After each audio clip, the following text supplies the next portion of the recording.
Hello everyone, देखते हैं आज का कॉन्सेप्चुअल डोज फंक्शन पे क्वेश्चन है, इनवर्स पे, जो कि बहुत इंपॉर्टेंट टॉपिक होता है, हम सबको मालूम है, बट उसमें गलतियां होती हैं। देखते हैं क्या है क्वेश्चन हमारे पास।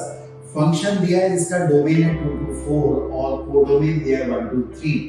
फंक्शन दिया हुआ है f(x) = x minus greatest integer of x by 2 और निकालना है हमारे पास इसका इनवर्स। ऑप्शन है ये चार x, x plus 1 और x plus greatest integer x by 2 and does not exist। आपको मालूम है किसी भी फंक्शन का इनवर्स निकालने के लिए फंक्शन का 1 और ऑन टू दोनों होना जरूरी है। अगर ऐसा नहीं है तो फंक्शन का इनवर्स एग्जिस्ट नहीं करेगा, बिकॉज जो फंक्शन है वो फंक्शन की जो इनवर्स फंक्शन है वो फंक्शन की डेफिनेशन को फॉलो नहीं करेगा। ठीक है, तो देखते हैं, चेक करते हैं कि क्या हमारा फंक्शन जो है वो इन्वर्टेबल है, यानी कि इनवर्स की दोनों कंडीशंस को सेटिस्फाई कर रहा है या नहीं कर रहा है। तो आप देख पा रहे हैं यहाँ पे फंक्शन जो दिया हुआ है वो हमें दिया हुआ है बच्चों f(x) = x minus greatest integer of x। Greatest integer एक कांस्टेंट वैल्यू देता है दो इंटीजर्स के बीच में। मुझे मालूम है कि अगर ग्रेटेस्ट इंटीजर के अंदर वाली वैल्यू 1 to 2 जाती है तो 1 देता है, 2 to 3 जाती है तो 2 देता है। यहाँ पे x जो जा रहा है मेरा वो जा रहा है 2 से 4 तक।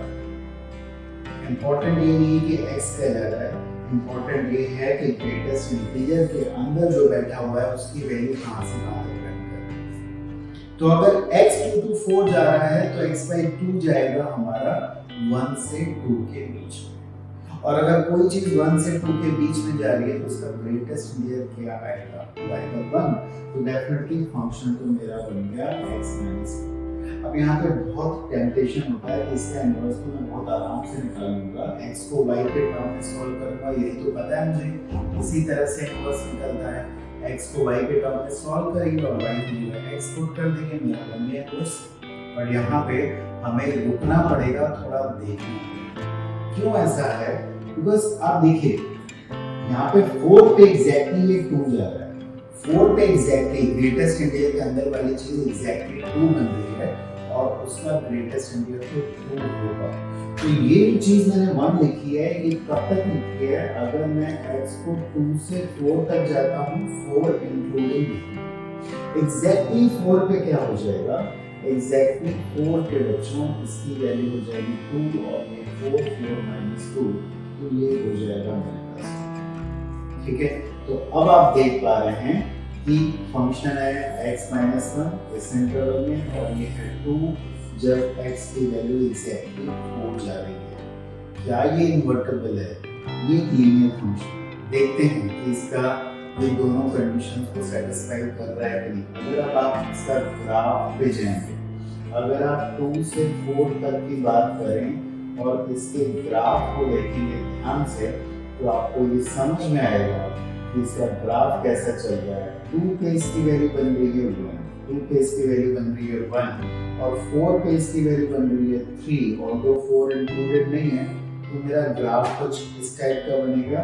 और यहाँ पे मुझे लग रही है इसकी रेंज आ रही है 1 से 3, और जो कि कोडोमेन भी यही है, 3 इंक्लूडेड नहीं है यहाँ पे और हमारे रेंज में 3 आ भी नहीं रहा है। इतना तक तो ठीक है, लेकिन जो मैंने दोबारा पॉइंट बोला, जब x की वैल्यू एग्जैक्टली 4 है तो इसकी वैल्यू 2 आ रही है, तो 4 पे इसकी वैल्यू अगर 2 आ रही है तो इसका मतलब क्या होगा, इसका मतलब ग्राफ एक्चुअली ये बनेगा।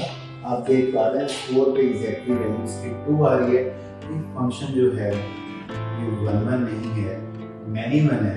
ऐसा इसलिए है बिकॉज दो वैल्यूज के आउटपुट जो है वो 2 है। 3 आप डालोगे, इसमें डाल के देखोगे 3, तब भी ये 2 देगा, और 4 पे भी ये हमें 2 दे रहा है। इसका मतलब फंक्शन जो है वो मैनी 1 है, और एक इस कंडीशन के कारण फंक्शन इन्वर्टेबल नहीं बनेगा, यानी कि फंक्शन का इनवर्स डज नॉट एग्जिस्ट। तो ये हमारा 4th ऑप्शन। तो कॉन्सेप्ट ये है, इस चीज को पकड़ के रखे, जब भी आपको इनवर्स निकालना है किसी भी फंक्शन का, बिल्कुल चेक करने की जरूरत है कि वो 1 प्लस ऑन टू दोनों होना चाहिए। खासकर अगर ऑप्शन में ये लिखा हो एक ऑप्शन ऐसा हो इट डज नॉट एग्जिस्ट, इसका इनवर्स एग्जिस्ट नहीं करेगा, तो बहुत हद तक संभव होता है कि फंक्शन या तो 1 1 नहीं है या तो फंक्शन ऑन टू नहीं है।